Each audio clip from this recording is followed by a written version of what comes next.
Bonjour à tous, deuxième partie où je vous présente les films de ma collection. Donc là, aujourd'hui, ça va être Stanley Kubrick, Dario Argento, deux de mes réalisateurs préférés. Et tous les films que je vais vous présenter, ce seront de ces deux réalisateurs-là uniquement. C'est parti. On commence avec Lolita, sorti en 1960. Film qui avait fait un peu scandale à l'époque et puis qui honnêtement ne pourrait plus être fait aujourd'hui. Voilà, avec les mouvements féministes, ce serait très compliqué et le politiquement correct qui s'est installé dans l'industrie du cinéma, ce genre de film-là, aujourd'hui, on ne pourrait plus le faire. Mais voilà, Lolita 1960, c'est excellent. J'avais adoré, alors je l'ai vu il y a quelques années, ça fait un petit moment, il faudrait que je le revoie. J'avais adoré toute la première heure du film que je trouvais vraiment excellente. Avec le jeu de séduction, les rapports de séduction qui s'installaient entre la gamine et je crois qu'il est professeur. James Mason joue le rôle d'un professeur. Donc ce rapport-là de séduction était, en tout cas d'attirance, était vachement intéressant et extrêmement bien mis en scène. J'avais un peu moins bien compris la deuxième partie du film, mais voilà, je le reverrai avec plaisir. Je vous le conseille du coup, il était excellent. Voilà. On enchaîne avec Orange Mécanique, sorti en 1971 et qui a été retiré des écrans peu après sa sortie en Grande-Bretagne et qui est finalement ressorti des années après. Et pareil, je crois qu'il a été aussi interdit en France pendant plus d'une dizaine d'années, voilà, à cause de sa violence. C'était un film qui finalement, on le critiquait pour encourager la violence, ce qui n'est pas du tout le discours qui est amené dans ce film. Mise en scène absolument géniale, esthétisé, chaque plan est fascinant, ça vous imprègne la rétine en tant que spectateur, vous n'oubliez aucun plan du film, comme souvent dans les films de Kubrick, on se souvient de chaque scène, parce que chaque plan est d'une perfection absolue au niveau des cadrages, de la lumière, donc c'est parfait. Plein de scènes absolument cultissimes, ultra violentes aussi. Et puis évidemment, on a aussi Malcolm McDowell dans ce film-là, c'est vraiment un rôle qu'il a révélé, c'est le plus grand rôle de sa vie. Voilà, c'est le rôle qui a été vraiment marquant dans sa carrière. Il est absolument fabuleux. Voilà, on peut le marquer au niveau des plus grandes performances de l'histoire du cinéma. Voilà, donc si vous voulez voir une immense performance d'acteur, bah, jetez-vous sur ce film-là parce que vous n'allez pas être déçus. Attention, chef-d'œuvre absolu. Voilà, je l'ai revu il y a 3 semaines, je crois, en salle. Il est ressorti près de chez moi. Donc je suis allé le voir. 2001, l'Odyssée de l'espace, vous l'avez reconnu. Chef-d'œuvre absolu de Stanley Kubrick, un des plus grands films de l'histoire du cinéma. C'est un film qu'il faut avoir vu. C'est un film qui a vraiment marqué l'histoire du cinéma. Voilà, tous les réalisateurs, quand ils ont fait, de grands réalisateurs qui ont essayé de faire des films dans l'espace, sur la vie, sur le sens de la vie, bah, se cognent tous à ce film-là qui pour l'instant est indépassable. Voilà, que ce soit Interstellar, que ce soit Mission to Mars, ou encore plein d'autres films qui ont été faits sur l'espace, ou même encore plus récemment Ad Astra, bah, tous ces films-là sont calqués quand même sur 2001 l'Odyssée de l'espace et malheureusement se cassent tous la figure, puisque pour moi voilà, c'est le plus grand film de science-fiction de tous les temps et puis aussi un des plus grands films de l'histoire du cinéma.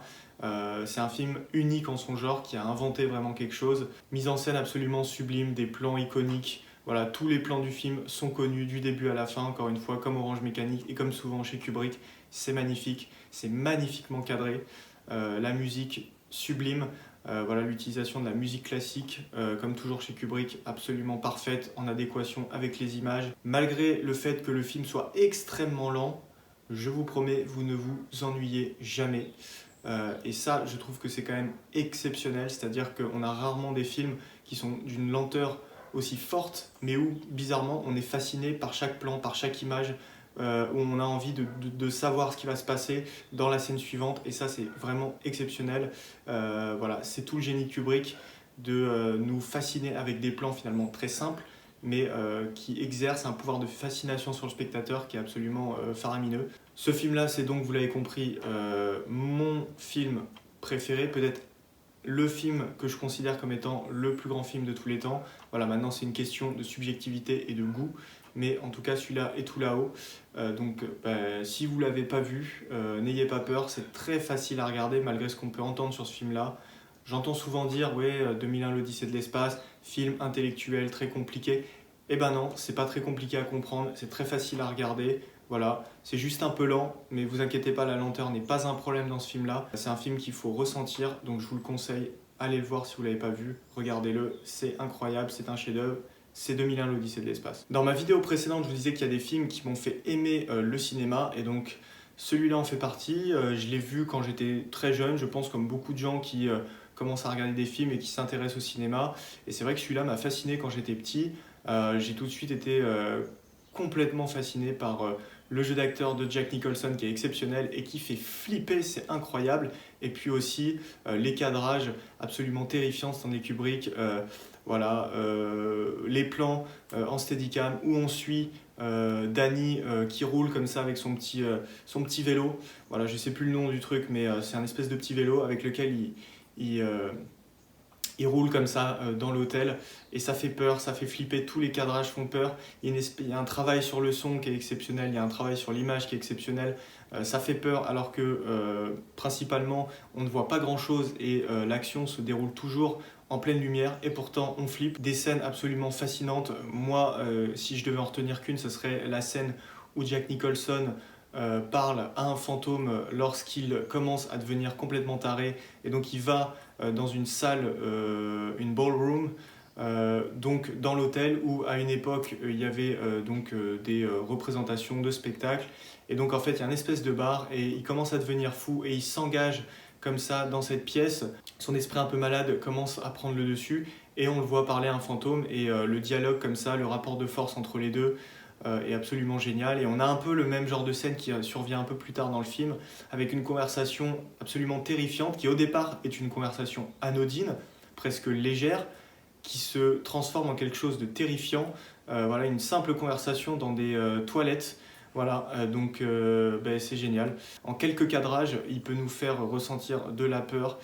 C'est absolument parfait. Voilà, donc celui-là, c'est un culte.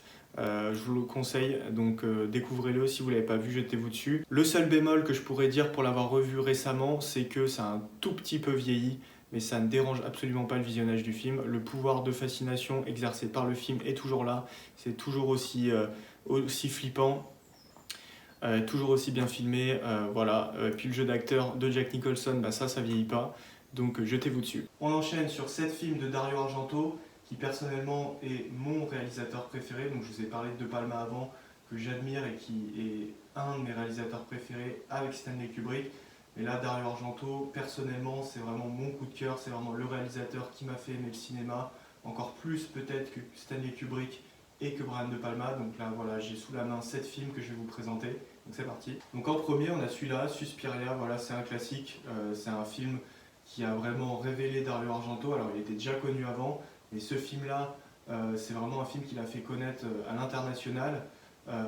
Voilà, c'est un bijou visuel. Voilà, donc chaque plan, ça vous marque la rétine, c'est incroyable. Visuellement, c'est absolument sublime, comme souvent chez Dario Argento. La lumière dans ce film-là est absolument incroyable.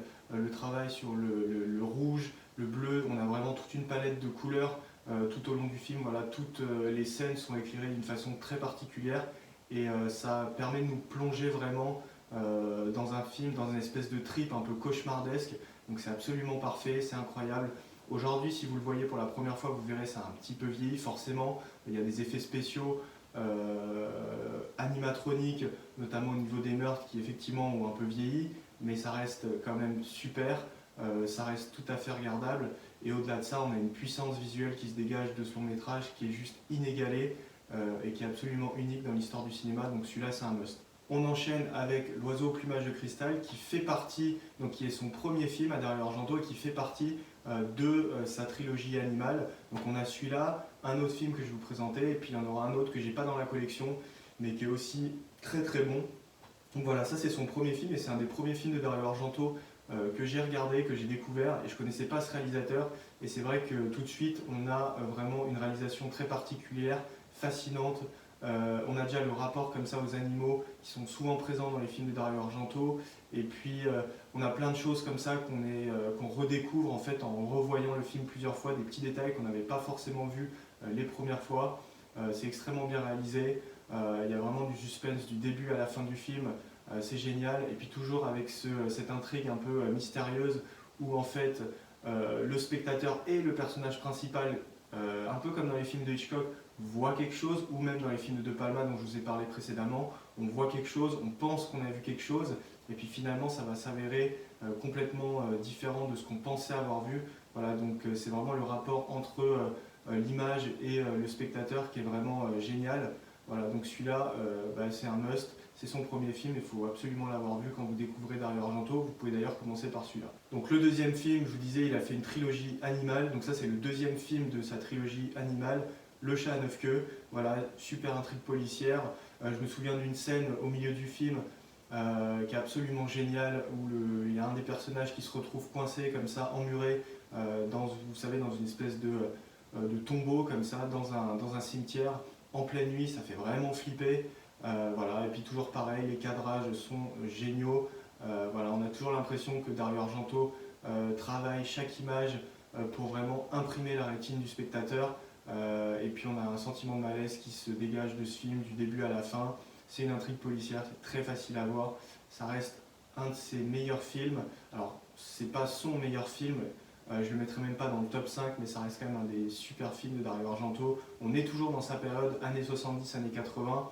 C'est la période où Dario Argento, de toute façon, ne va réaliser que des super films. Il n'y a vraiment rien acheté dans cette période-là chez Dario Argento. Le deuxième film est la suite de Suspiria. Ce film sort en 1980. Il faut savoir qu'après le succès de Suspiria, Dario Argento ne pensait pas faire une suite.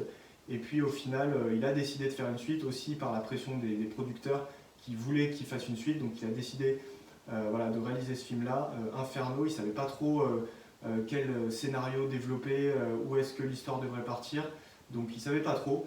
Et du coup, il nous sort ça. Et moi, je considère que c'est un chef-d'œuvre. Je le préfère à Suspiria parce que je trouve que là, c'est du Dario Argento jusqu'au boutisme. C'est-à-dire que vraiment, tout le talent visuel de Dario Argento, vous l'avez dans ce film-là. C'est-à-dire que là, pour moi, c'est un chef-d'œuvre, encore une fois, mais c'est aussi un cauchemar éveillé. Et j'ai rarement vu ça dans tous les films que j'ai vus, même les films complètement bizarres, que ce soit de David Lynch ou de Roman Polanski, pour prendre quelques exemples. Là, on a vraiment un cauchemar sur grand écran. C'est vraiment un film qui vient de l'esprit de quelqu'un qui n'est pas sain, de l'esprit d'un fou. C'est complètement barré, ça n'a aucun sens. Il y a une histoire, mais qui finalement est cousue de fil blanc et n'a absolument aucun sens. Mais là, il y a vraiment tout le génie de Dario Argento qui nous imprime la rétine, qui nous fascine par des images complètement horrifiques, des images qui sont vraiment tirées d'un cauchemar. Voilà. Donc et voilà, encore une fois, ça n'a absolument aucun sens. Hein. La fin n'a aucun sens. Voilà, enfin, c'est pas comme Suspiria. Voilà, Suspiria, si vous voulez regarder un des deux ou commencer par sa trilogie animale, je vous dirais de commencer par Suspiria. C'est plus facile à regarder. Il y a une intrigue. Là, il y a un début d'intrigue qui s'installe au début du film. Et puis au final, ça part dans tous les sens. Voilà, il y a des images, enfin toutes les images du long métrage, ça vous marque, que ce soit le début, la première scène de sous l'eau, voilà, dans une espèce de basement aux États-Unis. On a un espèce d'hôtel qui abrite les trois mers, du coup, et qui n'a absolument aucun sens au niveau architectural. C'est vraiment un hôtel qui ressemble à rien, qui est posé comme ça en plein New York, avec des lumières comme ça, des espèces de néons, des trucs absolument incroyables. Et tout le film, c'est ça. Il travaille vraiment l'aspect visuel du film à fond. Mais Dario Argento peut se le permettre, c'est un génie. Il n'a même pas besoin d'avoir un scénario ni des acteurs excellents. La puissance visuelle de ce film-là ravage absolument tout, l'emporte sur tout le reste. Et finalement, voilà, on a l'impression de regarder un cauchemar ambulant. Ça ne s'arrête jamais tout au long du film. Et moi, je suis complètement fan de ce film, je suis complètement fasciné. Donc, à titre personnel, je le mettrais comme peut-être le deuxième plus grand film de Dario Argento parce que c'est vraiment unique dans l'histoire du cinéma. C'est vraiment quelque chose que vous verrez jamais, qui n'a jamais été fait ni avant ni après, ou certains réalisateurs qui essayent des fois de faire des trucs comme ça, des espèces de délire visuel, ils n'ont pas du tout le génie de Dario Argento et du coup c'est pas terrible. Mais là, ça n'a aucun sens, mais c'est génial. Voilà, donc Inferno, vraiment, regardez-le, vous allez adorer. Donc il me reste 3 films, voilà, on a 2 chefs-d'œuvre et un très très grand film. Le premier, c'est celui-là, donc Les Frissons de l'Angoisse, alors que j'ai acheté en plus, que j'avais pas dans la collection Dario Argento, que j'ai en DVD. Voilà, Les Frissons de l'Angoisse, qui est considéré par les critiques comme son plus grand film. Voilà, il y a plein de sens cachés dans le film, il y a plein de petits détails comme ça que vous allez découvrir en revoyant le film plusieurs fois. Moi, ça a été le cas. Alors ce film-là, il faut savoir, je l'avais vu plusieurs fois, il y avait des copies qui étaient un petit peu bizarres, avec des fois des passages qui étaient en italien, puis après ça revenait en anglais. Donc j'ai mis du temps à le regarder finalement sous avec une bonne copie. Voilà, donc là c'est une très bonne copie. Il est disponible, je crois, en haute définition, vous pouvez le trouver. Moi je l'ai revu récemment, alors j'avais pas aimé au premier visionnage, je trouvais que ça avait beaucoup vieilli. Et puis j'avais pas trop compris en quoi le film était si génial que ça, puisque les critiques le mettent en général comme l'immense chef-d'œuvre de Dario Argento et un des plus grands films de l'histoire du cinéma. Et c'est vrai que je l'ai revu il n'y a pas très longtemps et j'ai absolument adoré. Je trouve qu'effectivement c'est un chef-d'œuvre. Visuellement, voilà, encore une fois, ça vous imprime la rétine, c'est fascinant, voilà. Toutes les idées de mise en scène qu'a Dario Argento, c'est vraiment exceptionnel. On a toujours comme ça un rapport onirique, poétique avec la nature, les animaux, plein de choses. Il y a plein de choses dans ce film-là. Comme souvent dans les grands films, vous pouvez prendre plein de choses. Il y a plein de détails que vous pouvez retrouver, des choses que vous allez découvrir, vous n'avez pas vu au premier visionnage, au deuxième visionnage, au troisième visionnage. Donc il y a vraiment plein de choses que vous découvrez quand vous revoyez le film, et c'est ce que ça m'a fait la dernière fois que je l'ai vu. Il y a plein de choses que j'ai adorées, que je n'avais pas forcément appréciées la première fois, mais c'est culte. On a plein de séquences absolument géniales, voilà, horrifiques, poétiques, la musique qui est aussi parfaite, qui colle parfaitement aux images, c'est absolument génial. Voilà, pour vous donner un exemple, au début du film, on a une espèce de plan comme ça dans le repère du tueur. Et en fait, on apprend à connaître le tueur un petit peu. C'est quelque chose aussi, c'est un thème qui revient souvent, le thème psychologique chez Dario Argento. Il y a une étude comme ça de personnages, de meurtriers complètement malades, complètement fou alliés. Et donc là, on a une espèce de plan séquence comme ça où la caméra suit en fait des objets qui sont chez le tueur. Voilà, c'est en très gros plan. Donc la caméra se fixe vraiment sur des petits objets, des aiguilles, plein de choses comme ça. Alors je crois qu'il y a un couteau évidemment, des trucs comme ça. Et on suit comme ça, on découvre comme ça le repère du tueur, et en même temps on a la musique des gobelins qui accompagnent cette séquence, et c'est absolument fascinant. Voilà, et puis on a plein de scènes absolument géniales. Il y a une scène comme ça dans un manoir de nuit, de jour, où le personnage cherche des indices, cherche des réponses, et il va découvrir comme ça des trucs en même temps que nous. C'est toujours très poétique. Et puis il y a vraiment des choses aussi dans le film qui font des effets de surprise comme ça qui sont hyper bien trouvés. C'est très créatif. Enfin voilà, c'est fabuleux. Celui-là, c'est pareil, c'est un must. Voilà, Dario Argento à son meilleur. Et là, on a encore une fois un chef-d'œuvre. Voilà, Ténèbres de Dario Argento, c'est vraiment le giallo ultime. C'est un peu le dernier grand giallo de Dario Argento. Voilà, après ça, donc Ténèbres, je crois qu'on est en 1982. Après ça, il va commencer un petit peu à décliner. Pour moi, c'est son dernier chef-d'œuvre. C'est mon film préféré de Dario Argento. C'est vraiment, encore une fois, je vous avais parlé de films comme ça qui vous ont fait aimer le cinéma. Ténèbres. Alors il faut savoir que mon père est fan de ce film, il est fan de Dario Argento, mais c'est vrai que je l'avais vu avec lui, puis je l'ai revu peut-être quasiment une dizaine de fois. Je regarde souvent des extraits comme ça, voilà, sur YouTube pour me faire plaisir de temps en temps. Voilà, mais toutes les scènes sont absolument géniales. On a tout un aspect psychologique d'une étude de personnages comme ça complètement névrosé. C'est pareil, il y a des séquences cauchemardesques, un peu oniriques, un peu poétiques, en même temps ultra malaisants. Voilà, il y a plein de choses absolument géniales dans ce film. Toutes les séquences de meurtre, c'est de la poésie, c'est de l'art, c'est vraiment magnifiquement mis en scène. Voilà, avec les jets comme ça de sang sur les murs, les couteaux comme ça qui sortent, ça c'est vraiment incroyablement trouvé. Il y a toujours plein d'idées de mise en scène, et on a l'impression que voilà, chaque séquence de meurtre, c'est vraiment de l'art. C'est vraiment de l'art. Dario Argento ne filme pas seulement des séquences de meurtre comme ça, banales, comme on peut voir dans beaucoup de films d'horreur. Non, chaque séquence est ultra travaillée esthétiquement, et chaque séquence, encore une fois, vous marque absolument la rétine. Et puis c'est vraiment un ballet sanglant, je sais pas comment je pourrais le dire, c'est vraiment c'est de l'art, quoi. C'est vraiment très artistique, c'est très beau. Voilà, donc et puis on a plein de trouvailles de mise en scène. Donc là je vous citais un exemple, et voilà, à un moment on a le meurtrier qui observe deux jeunes filles qui sont dans un appartement, voilà, sur un niveau différent. Et c'était un des premiers films italiens où justement Dario Argento utilisait la Luma, donc c'était une caméra comme ça qui pouvait faire des très grands plans à l'extérieur. Et donc là on a une espèce de grand plan qui suit comme ça les personnages en adoptant le point de vue du meurtrier qui attend qui saisit, qui observe un peu ses proies avant de les tuer. Et donc on a vraiment un plan comme ça à l'extérieur de la maison, avec la musique des gobelins, c'est incroyable, elle est géniale la musique des gobelins, et on suit comme ça les personnages autour, enfin à l'intérieur de la maison, et on suit le meurtrier comme ça qui les observe. Ça donne un côté complètement malsain, complètement original en même temps. Voilà, c'est vraiment génial. On a des séquences comme ça de rêves sur la plage, je vous en dis pas plus, mais qui sont un peu malaisantes, assez terrifiantes.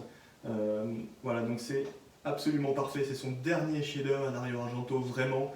Ce sera vraiment son dernier grand film, mais celui-là c'est vraiment un must. Tout est génial, musique, mise en scène, enfin vraiment tout. C'est absolument parfait, c'est son chef-d'œuvre ultime. Ténèbres, alors il faut savoir, par les critiques, n'est pas souvent très cité. On cite souvent Les Frissons de l'Angoisse, on cite souvent son premier film, on cite souvent Suspiria évidemment, mais c'est vrai que Ténèbres n'est pas souvent donné comme un de ses meilleurs films, mais à titre personnel, je le considère vraiment comme le meilleur travail de Dario Argento. Voilà, le giallo parfait, mise en scène absolument dingue de créativité, donc c'est vraiment un must. Donc celui-là, il faut que vous le voyez, Ténèbres, c'est génial. Le dernier film que je vais vous présenter, c'est celui-là, Phénoména. Voilà, à titre personnel, j'adore. Il n'est pas du tout considéré comme un des meilleurs Dario Argento. C'est effectivement, on rentre dans les années 80, on est en 1900, alors je regarde, on est en 1984, et c'est un peu la période de Dario Argento va commencer légèrement à décliner. Voilà. Après Phénoména, je considère que c'est un peu son dernier très grand film. Après ça, ça va commencer à manquer de créativité, il va se répéter dans ses idées. Comme beaucoup de réalisateurs très visuels, il va commencer, notamment comme Brian De Palma, il va commencer un petit peu à se répéter dans ce qu'il montre à l'écran. On va se dire tiens, ça on l'a déjà vu, ça c'est la même chose mais en moins bien. Voilà, il va y avoir aussi des défauts dans ces films d'après, entre les images et la musique, l'association des deux, il va commencer à rajouter du métal, des trucs comme ça, qui vont pas forcément très bien correspondre à ce qu'il nous montre. Et puis on va avoir des séquences un peu répétitives et un peu maladroites aussi dans la mise en scène, même dans le jeu des acteurs. Mais voilà, Phénoména, c'est vraiment son dernier grand film. C'est une espèce d'histoire un peu onirique, un peu poétique. Moi, je le considère aussi comme un de ses plus grands films à Dario Argento, parce que franchement, c'est d'une poésie absolue ce film-là. Toutes les séquences, je les trouve formidables. C'est un film que je revois tout le temps avec plaisir. Je connais toutes les séquences de ce film. La musique est absolument incroyable. Oui, il y a des défauts, des fois, il y a des séquences notamment de meurtre avec musique métal qu'on n'avait pas avant dans les films de Dario Argento, mais c'est pas grave, ça passe. Et puis aussi des séquences de sleepwalking avec Jennifer Connelly qui était gamine mais qui est absolument géniale dans ce film-là, où elle marche comme ça à l'extérieur d'un immeuble avec la musique comme ça par-dessus qui est absolument géniale, c'est hyper poétique. On a tout un rapport avec les insectes, les animaux, etc. Comme souvent dans les films de Dario Argento. On a une première scène de meurtre dans les Alpes suisses qui est absolument fascinante. C'est une séquence que je revois tout le temps parce que j'adore le placement de caméra de Dario Argento. Je trouve que c'est absolument parfait. Voilà, c'est poétique, c'est beau, c'est vraiment parfait. Même la fin qui est un petit peu ratée, elle reste quand même super. Voilà, c'est le dernier très grand film de Dario Argento. Moi je l'adore personnellement, c'est vraiment un coup de cœur. Il n'est pas souvent cité comme son plus grand ou comme un de ses plus grands films, mais personnellement je considère que l'on est encore sur du must. Ça reste encore un très grand film et c'est vraiment un film qu'il faut découvrir. Voilà, j'espère que vous avez apprécié cette vidéo. J'espère que les films que je vous ai présentés, vous aurez envie de les découvrir si vous ne les connaissez pas. Alors voilà, on a vraiment deux réalisateurs iconiques de l'histoire du cinéma, Stanley Kubrick et Dario Argento, qui font partie de mes réalisateurs préférés. Donc il y a beaucoup de films là évidemment de ces réalisateurs là que je pourrais vous conseiller en plus, notamment Stanley Kubrick évidemment qui a fait très peu de films, comme vous le savez peut-être il a fait que 12 ou 13 films Stanley Kubrick, et donc là je vous en ai présenté qu'une toute petite partie, mais voilà, je pourrais aussi vous conseiller Barry Lyndon, tous ses premiers films aussi qui sont aussi à découvrir. Et puis évidemment Ice White Shot que j'ai pas dans ma collection mais que je considère comme peut-être le plus grand travail en tout cas visuel de Stanley Kubrick. Et puis Dario Argento, voilà, donc là je vous ai présenté vraiment tous les grands films de Dario Argento. Voilà, c'est vraiment la période 1970-1984 jusqu'à Phénoména pour Dario Argento. Après ça, sa filmographie va devenir mineure, il va faire des films qui sont quand même beaucoup moins bien. Les budgets aussi qui vont lui être donnés sont plus réduits, donc il a moins de moyens, mais créativement ça va commencer à baisser, il va beaucoup se répéter, son travail va être beaucoup moins bon et beaucoup moins inventif et créatif qu'à une époque. Mais il y a quand même des films, voilà, notamment Le Fantôme de l'Opéra, qui est sorti en 1987, que j'ai revu récemment, alors qui est quand même pas un de ses plus grands films, mais qui reste quand même un super film, très créatif, très inventif, avec toujours pareil des séquences poétiques, oniriques, absolument géniales. Mais il y a des petits défauts, même des gros défauts au niveau de sa mise en scène, dans le scénario, dans le jeu des acteurs. Ça fait un petit peu nanardesque. Déjà, on a déjà des petits glimpses un petit peu de ce que va être le cinéma de Dario Argento depuis 20-30 ans, voilà, depuis les années 90, on va dire, où vraiment ça a énormément baissé en qualité. Mais en tout cas, voilà, j'espère que ça vous aura envie de découvrir ces deux réalisateurs. Donc jetez-vous sur tous les films que je vous ai présentés. Voilà, c'est que des films que vous allez adorer, c'est très facile à regarder. C'est pas des films intellectuels, c'est pas des films compliqués à suivre. C'est des films très visuels. Voilà, Stanley Kubrick et Dario Argento ont vraiment ces deux trucs en commun, notamment aussi avec Brian De Palma. C'est vraiment des réalisateurs qui sont très très très visuels. Voilà, et moi c'est ce que j'aime dans le cinéma. J'aime les réalisateurs qui me proposent des images comme ça, qui me marquent comme ça à vie. C'est ce qui, je trouve, en tant que cinéphile, donne envie aussi plus tard de passer à la réalisation et de créer. Voilà. J'espère que vous aurez apprécié cette review un peu de tous les films que j'ai dans ma collection, et puis je vous retrouve bientôt pour d'autres vidéos où je vous présenterai le reste de ma collection. Spoiler, donc voilà, la prochaine vidéo ce sera tous les films de super-héros que j'ai dans ma collection de films. Voilà, donc je vous en présenterai plein, sûrement plein que vous avez déjà vus, mais voilà, je vous présenterai tout ça.